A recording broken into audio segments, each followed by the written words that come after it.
Welcome back to another session of Reformed Thinking. I'm your host, and today we are looking at a text that, well, on the surface, it almost seems like the closing credits of a movie. That's a great way to describe it. You know that part where the screen fades to black, the hero is gone, and everyone just starts walking out of the theater? That is essentially what seems to be happening in Genesis chapter 25. It really does feel that way. We've spent chapters and chapters with Abraham. I mean, he's the titan of the faith. He's the friend of God.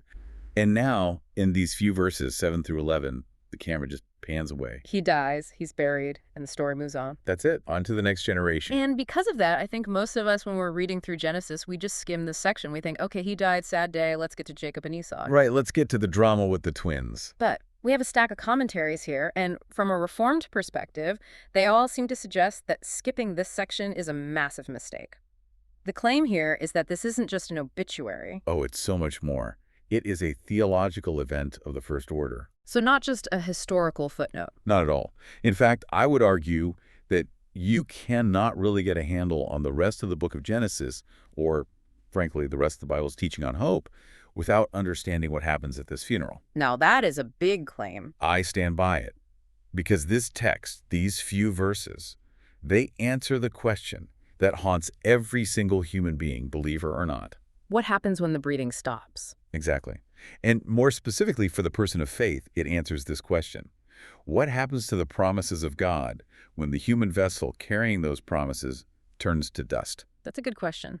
So our mission today is to look at the death of Abraham. We're going to analyze what some have called the anatomy of a believer's death, which sounds a bit medical. A bit clinical, yeah. But I think we mean the spiritual anatomy. We are going to look at this very mysterious phrase, gathered to his people, which sounds nice, but is actually quite technical. Very technical. We're going to stand at the graveside with two very different sons, which is a scene packed with tension. And finally, we are going to see how the blessing of God survives the funeral. And my hope is that by the end of this deep dive, you, the listener, will stop viewing death as just a medical failure or a tragic accident. The Bible treats the death of a saint as a satisfaction, a completion. A completion, I like that. So let's start with the timing. Genesis 25, verse 7 says, "These are the days of the years of Abraham's life, 175 years. 175. Now, my first thought when I see that number is, wow, people lived a long time back then. But is there more to it than just, good genes and a healthy diet? Well, there's always more to it when Scripture bothers to record a specific number. You have to rewind the tape. Right. Go all the way back to Genesis 15, verse 15. Okay. This was decades earlier. God made that incredible covenant with Abraham, the one with the smoking fire pot. Do you remember what he said to Abraham about how his life would end? I have it right here. God said, "You shall go to your fathers in peace. You shall be buried in a good old age." A good old age. God made an appointment with Abraham. He set the coordinates for the finish line. So when we read 175 years, in chapter 25, we are seeing the other half of that bookend. It's the fulfillment of that specific promise. We are seeing that God is punctilious. Punctilious, that's a good word. It means he pays strict attention to detail. God keeps his appointments to the letter. And I think this is so crucial for us because we live in a culture that is obsessed with the idea of an untimely death. Oh, absolutely. We always feel like death is stealing something from us, or that it came too soon. It's always an interruption. It's always a tragedy in that sense. Even at 175, you can make the argument that Abraham could have done more, right? He never saw his grandchildren, Jacob and Esau, grow into a nation. He never saw the kings that were promised to come from his line. He saw the beginning, but not the middle or the end. Exactly. But the text doesn't frame it as a life cut short. It frames it as a life measured. This is a direct challenge to our modern anxiety about death. How so? We act as if we can cheat death, if we just eat enough kale or find the right biohack. We act as if death is some kind of cosmic accident that we can avoid if we're just clever enough or rich enough. You see that with some of the billionaires in Silicon Valley right now. They are literally pouring fortunes into trying to reverse aging. For them, death is a technical problem to be solved. Right, it's a bug in the system. But the Bible views death as an appointment to be kept. Now, that doesn't mean death is an enemy. The New Testament is clear. It's the last enemy. Sure. But for the believer, the timing of that final battle is determined by a sovereign God, not by chance, not by a random blood clot or a stray cancer cell. Abraham didn't die because his heart gave out. His heart gave out because God said, "It is time to come home." The divine summons. The divine summons. And that brings us to verse 8, which describes the actual moment. Abraham breathed his last and died in a good old age. That phrase, breathed his last, translates the Hebrew word gava. I noticed the commentators made a really big deal about this specific verb. Why? What's so special about it? The verb gava is distinct. It's not the word you typically see used for the violent deaths of the wicked, for example. It literally means to expire or to breathe out. Yeah. But the connotation is one of yielding. Yielding, like surrendering in a fight. Yes, but not in defeat. It's more like surrendering in trust. Yeah. Think about how a lot of people die, or at least how we fear we will die. Fighting it. Kicking, screaming, gasping for one more breath, absolutely terrified of what comes next. The poet Dylan Thomas, right? Do not go gentle into that good night. That's the one. Rage. Rage against the dying of the light. I mean, that is the secular anthem of death. Rage against it. Fight it. Claw onto this life until your fingernails break, because this is all there is. But Abraham doesn't rage. Abraham does not rage. He gava. He yields. He exhales his life. So it's not that life is being ripped away from him. He's handing it back. Precisely. It's a voluntary release because he knows who the owner of his spirit is. It reminds me of Christ on the cross, Father, into your hands I commit my spirit. It's an active statement. It's an active voluntary release. It's a cessation of struggle. That right there is the anatomy of a believer's death. Then we get this next description, that he was old and full of years. The Hebrew word here is sava. And my notes say this means something like satisfied or sated. That's exactly. Think of Thanksgiving dinner. You've eaten the turkey, the stuffing, the potatoes, the pie. You lean back in your chair. You physically cannot take another bite. You are sava. You are sated. You are full. Okay, I get the food analogy. That makes sense. But applying that to life feels a lot harder. I mean, how can Abraham be satisfied? That's the question. He was a nomad. He lived in tents his entire life. He owned one single field. He was promised a land from the river of Egypt to the great river, the river Euphrates, and he barely saw a fraction of it. He saw a postage stamp of it. To me, that doesn't sound like a full meal. That sounds like an appetizer. And that is the tension, isn't it? If you judge Abraham's satisfaction by material possession or by a completed checklist of life goals, then he died hungry. She died incomplete. But the text insists he died full. So what was he full of? If not land or accomplishments. He was full of providence. He was satisfied with God. And this is the fundamental difference between the believer and the worldling, as the Puritans used to call them. The worldling, the person who lives for this world. Right. Think of the parable of the rich fool in Luke 12. He builds bigger barns. He has more grain, more goods that he knows what to do with. He says to himself, "Soul, you have ample goods laid up for many years. Relax, eat, drink, be merry." He thinks he's satisfied. He thinks he's full. He thinks so. But in reality, he's starving. The idol of more is a beast that is never fed. If you love money, you never have enough money. If you love life for the sake of life, you never have enough time. There's always one more year, one more dollar, one more experience. A bucket list. Right, the bucket list. The bucket list is a symptom of a soul that isn't full. We run around trying to see the pyramids and jump out of planes because we are terrified that if we miss out on these things, we have missed out on life itself. But Abraham's perspective is different. Abraham is saying, I have walked with God. I have heard his voice. I have seen his faithfulness, even in the waiting. It is enough.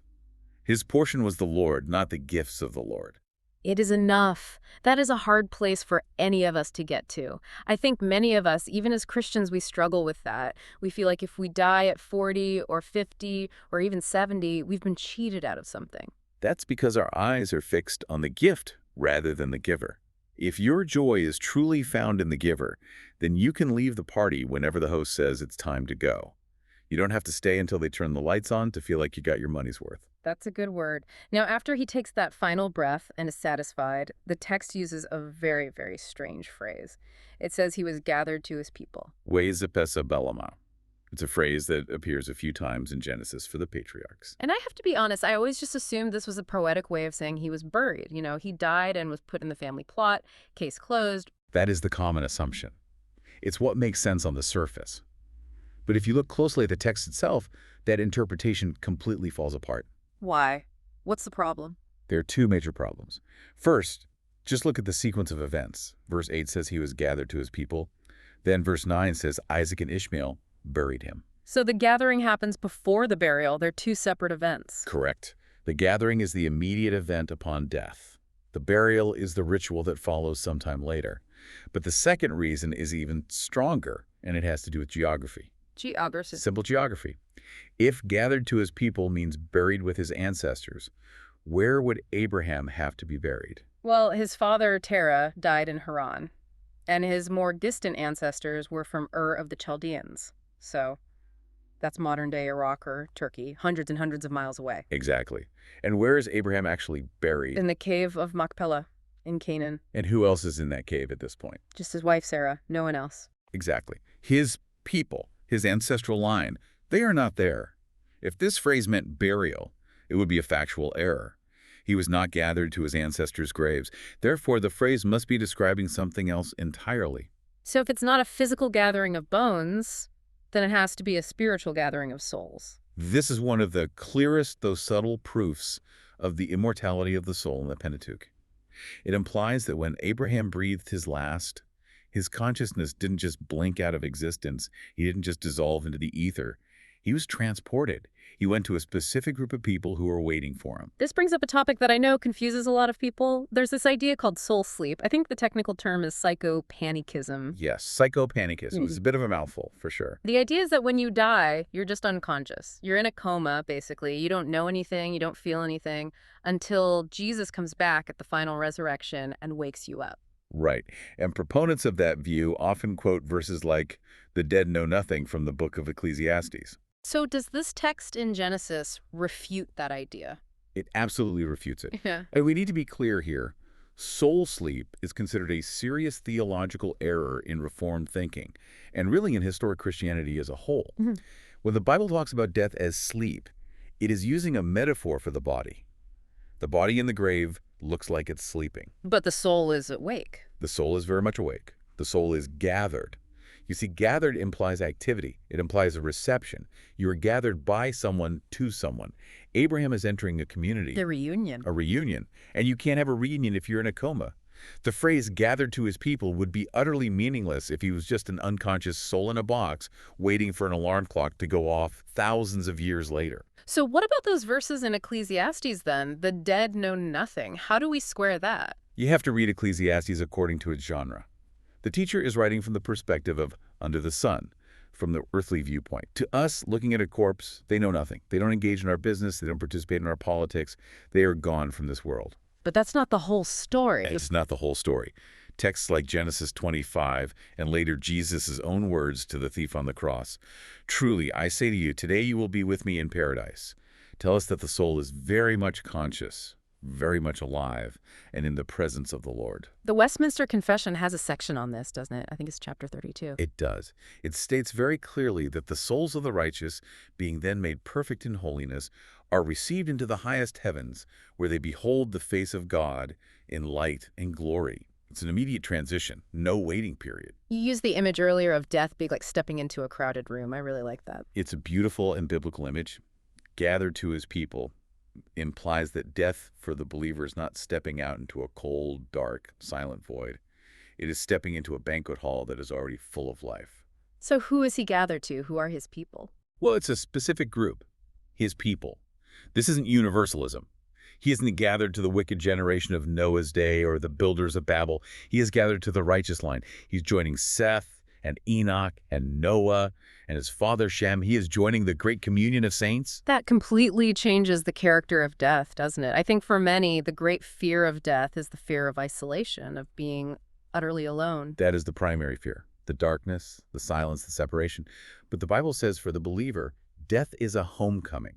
You are going to meet the family you've been reading about your whole life, and ultimately you're being gathered to the Lord of the family. So his soul is gathered into this great assembly, but we're still left with the body on earth. And that leads us to verse 9. Isaac and Ishmael, his sons, buried him in the cave of Machpelah. This is a scene that I think we need to pause on and really consider. Don't rush past the names. Isaac and Ishmael. It's awkward, isn't it? Standing there together. Hitting there together. It is incredibly heavy. I mean, think about the history here. Ishmael was the firstborn, but he was the son of the servant, Hagar. He and his mother were sent away, banished, because of the conflict with Isaac and Sarah. He grew up as a wild man in the wilderness, the text says. Isaac grew up as the pampered son of the promise. They probably haven't seen each other in decades. And now, the first time they meet again, They are standing over the open grave of the man who was father to them both. What do you think is happening there between them? Is it a reconciliation of some kind? I think we have to be careful not to read too much into the silence of the text, but it certainly shows us something about what theologians call common grace. Okay, define that for us. Common grace is the grace God gives to all people, whether they are saved or not. It's the grace that restrains evil in the world and allows for society to function. It includes things like family affection, a sense of honor, and basic human decency. So Ishmael, even though he's not the heir of the covenant. Right. Ishmael is not the chosen seed in the theological sense. He's outside the line of promise. But he still has a conscience. He still has natural affection. He still honors his father enough to show up for his funeral. He shows up. He shows up. And, that in itself is a rebuke sometimes to Christians today who can't even get along for a family funeral. Ishmael puts aside what must have been decades of bitterness, of feeling rejected, and he stands shoulder to shoulder with Isaac to perform this final duty. So it shows that a kind of civility is possible between the church, represented by Isaac, and the world, represented by Ishmael. Yes. But there is a deep tragedy in this picture too, isn't there? What's the tragedy? The tragedy is this. Proximity is not possession. What do you mean by that? Ishmael is standing right there. He is inches away from Isaac, the heir. Yeah. He is inches away from the body of Abraham, the friend of God. He is weeping. He is physically helping to bury the patriarch. But he does not have the promise. He goes back to the wilderness afterwards. He goes back to the wilderness. Isaac stays by the well of the living God. They share a father, but they do not share a future. That is incredibly sobering. It means you can be very close to the things of God. You can be in the church building every week. You can have Christian parents. You can sing the hymns and weep at the right moments and still be an outsider. You can carry the casket and not carry the faith. That is the great warning of Ishmael. Being near the covenant is not the same as being in the covenant. Now, let's talk about the cave itself. The text gets very specific about real estate again. It says, the field of Ephron, the son of Zohar the Hittite, east of Mamre, the field that Abraham purchased from the Hittites. Why does the Holy Spirit care about the deed? Why repeat these details? Because land matters, and legal title matters. Wow. We have to remember the context here. Abraham lived in Canaan for 100 years, but he was a stranger and a sojourner. He lived in tents. He didn't own a single square inch of the land God had promised him. Except for this one cave. Except for this one cave. And he insisted on buying it legally. If you go back to chapter 23, when Sarah died, the Hittites actually offered to give him the best grave for free. They said, "You are a mighty prince among us. Bury your dead in the choicest of our tombs." And most of us would say, great, thanks, free is good. Why didn't he take it? In the ancient Near East, a gift like that often came with strings attached. Or it didn't convey permanent, indisputable ownership. It was more like a long-term loan. Abraham said, "No, I want to pay the full price. I want the deed. I want the silver weighed out in front of witnesses." He wanted everyone to know, this is mine. It's not a loan. It's not a gift. It is my property. Correct. Yeah. Because this cave was his flag planted in the soil.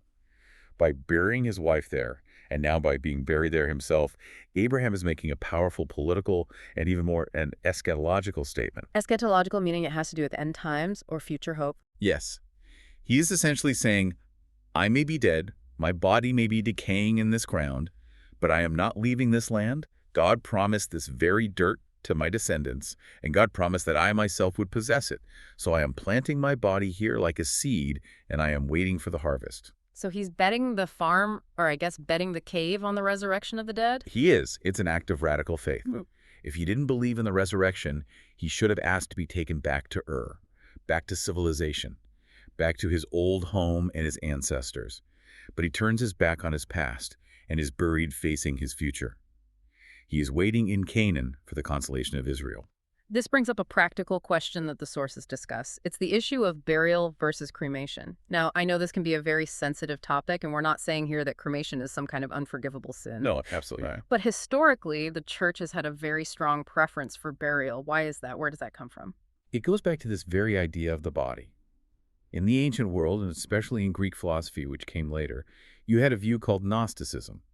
Gnosticism taught that the physical world is bad, it's gross, it's a prison, it's evil, the spirit is good. So the goal of salvation is to escape the body. So if you believe that, then burning the body is a good thing. You're just getting rid of the trash, the prison cell. Right. If the body is a prison, burn it down so the soul can fly free. But Christianity is fundamentally anti-Gnostic. We believe God created the body and called it very good. We believe the Word became flesh. And most critically, we believe in the resurrection of the body. Paul uses that farming metaphor in 1 Corinthians 15, doesn't he? He does. What is sown is perishable. What is raised is imperishable. You sow a seed in the ground. You don't burn a seed. You put it in the ground because you expect it to come back up in a new and glorious form. So burial is a mimetic act. It's acting out our hope. It mimics planting. It is a sermon in dirt. When we bury a believer, we are saying with our actions, we are putting this body in the safekeeping of the earth, and we are waiting for the spring of the resurrection. Now, can God resurrect a body from ashes or from the bottom of the ocean? Of course. He's God. But burial is the way the church has historically acted out its hope.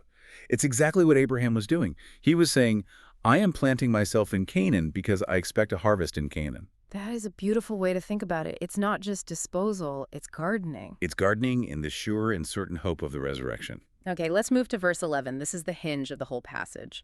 After the death of Abraham, God blessed his son Isaac. The subject changes. Did you catch that? It's so simple, but it's everything. Abraham is the subject of the first 10 verses. It's all about him. Abraham's life. Abraham breathed his last. His sons buried him. Now, God is the subject. And that is the comfort of the text. Abraham is dead. The great man is gone. The friend of God is silent. If the covenant depended on Abraham, on his personality, his great faith, his obedience, then the covenant is in serious trouble. It would die with him. It would be buried in that cave. But the covenant does not depend on the human vessel. It depends on the God who fills the vessel. The text pivots. God blessed Isaac. This teaches us the doctrine of the immutability of the decree. Immutability, meaning unchangeable. God's plan doesn't stumble when his servants fall. God simply transfers the blessing. He is the sustainer. I think this is so critical for the church today. We get so attached to our Abrahams, don't we? We really do. We have our celebrity pastors, our great authors and speakers, the leaders we think are holding everything together. And when they die or retire or even fall into sin, we panic. We think, what will happen to the work? Who can replace them? And the answer from Genesis 25 is, the work goes on. The workers are buried, but the work continues. God simply moves his hand to the next instrument in his orchestra. But let's look at who that instrument is. It's Isaac. Yes, specifically Isaac. Why Isaac? Why not Ishmael? Why not the sons of Keturah that Abraham had in his old age, who are listed right after this?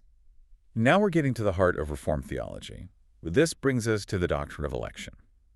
It is uncomfortable for our modern democratic sensibilities, but it is written all over this text. The blessing is exclusionary. It narrows. Abraham had many biological sons, but only one was the son of the promise. The Apostle Paul in Romans 9 makes a huge deal about this specific moment. He does. He says, through Isaac shall your offspring be reckoned. Paul uses this to prove that grace is not genetic. You don't get the blessing just because you have Abraham's DNA. Ishmael had Abraham's DNA. Perfectly good DNA. The sons of Keturah had his DNA, but they were sent away with gifts. Isaac was chosen. He received the inheritance. And was Isaac chosen because he was a better guy? I mean, when we read the rest of Isaac's story, he's kind of passive. He lies about his wife just like his dad did. He plays favorites with his own kids, which causes all kinds of problems. He's not exactly a moral giant compared to the others. And that's the whole point. Election is unconditional. It wasn't based on Isaac's resume or his moral superiority. It was based on God's free and sovereign purpose. God chose the weaker, more passive son to show that salvation is of the Lord from beginning to end. There is one last detail in verse 11 that I found really poetic. It says, Isaac settled at Bir Lahai-roi. Yes. Now, you have to be a real Bible nerd to catch the significance of this. Do you remember where we've seen that name before? That was Hagar's story, wasn't it? Back in chapter 16, she ran away from Sarah. She was in the desert, dying of thirst, and an angel of the Lord found her. God saw her in her affliction. She's the one who called the place Bir Lahai-roi. And do you remember what it means? The well of the living one who sees me. So Isaac, the heir of the promise, makes his home at the well of the living one who sees me. Wow. Think about the typology here. Typology is when an Old Testament person or event foreshadows Christ. Isaac is the beloved son who was offered up on the mountain. Mount Moriah, a sacrifice. And he was received back, figuratively, from the dead.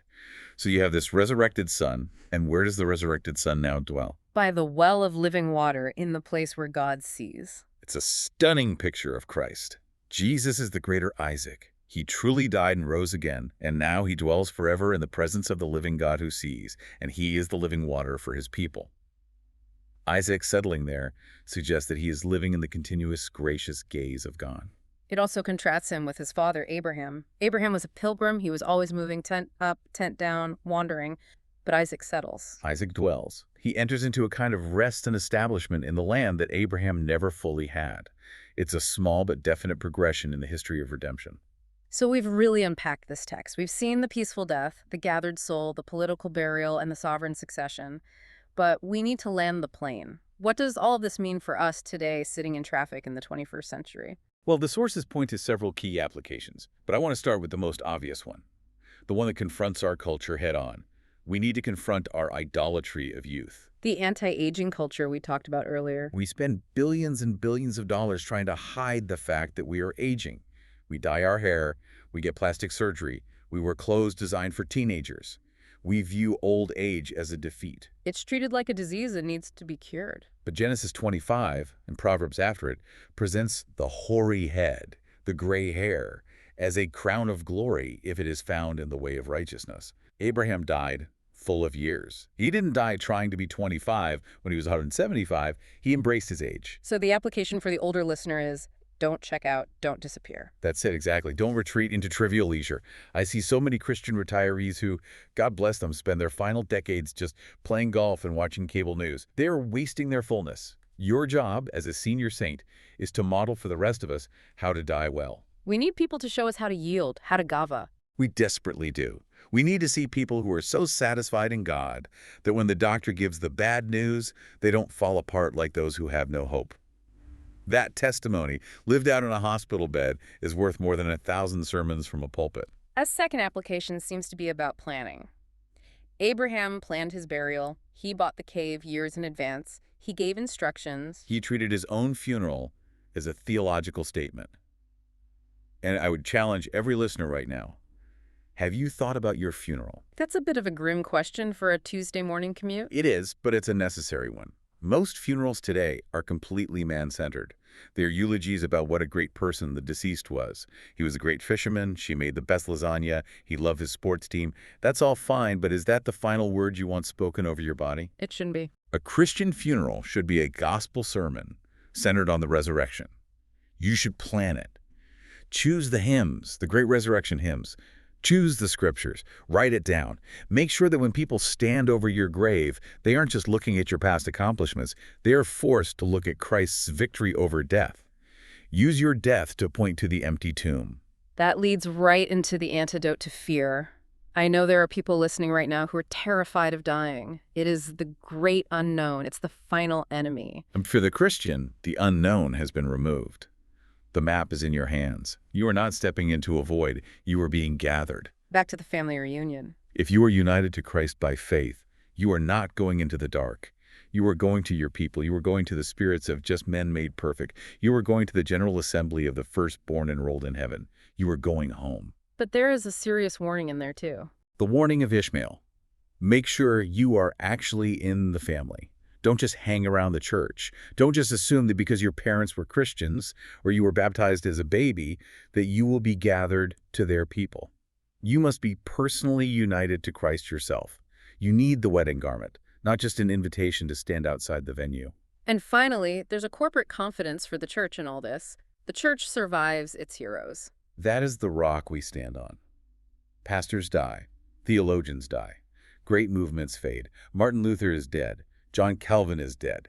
Jonathan Edwards is dead. But the God of Abraham, Isaac, and Jacob is the God of the living. He will bless the next generation. That's a freeing thought. It means it's not all up to us. It never was. We can let go of the baton, confident that God is managing the race. We have covered a lot of ground today. From the anatomy of the final breath to the legal details of a cave in Hebron. It is a remarkably dense and encouraging text. Before we sign off, is there one final thought you want to leave with us? Something to stick in our minds as we go about our week? I want to go back to that cave, the cave of Machpelah. It is still there today, in the city of Hebron in the West Bank. You can go and see the massive stone structure Herod the Great built over it. And inside that cave, deep in the earth, is the dust of Abraham. he is still waiting there. He is. His bones are still there. 175 years of life and then thousands of years of waiting and hope. But there's another tomb. Outside the walls of Jerusalem. A tomb hewn out of rock. And if you go to that tomb today, you can check every corner. You can sweep the floor. You will not find any dust of a body. It is empty. A tomb of the greater Isaac. Jesus, our Lord, went down into the earth just like Abraham. He breathed his last. He yielded his spirit. But he did not stay. He rose. And because that tomb is empty, we know for an absolute fact that the cave of Machpelah will one day be empty too. That is the hope. That is everything. We don't ultimately look to Abraham for life. We respect him, we learn from him, but our hope is in the one who conquered death. Because he lives, the God of Abraham is indeed the God of the living. Amen to that. Thank you for guiding us through this deep dive. It was incredibly helpful. It was a privilege. And thank you to our listener for joining us. We hope this has given you a new lens to look at life, death, and the incredible, enduring promises of God. Join us next time on Reformed Thinking.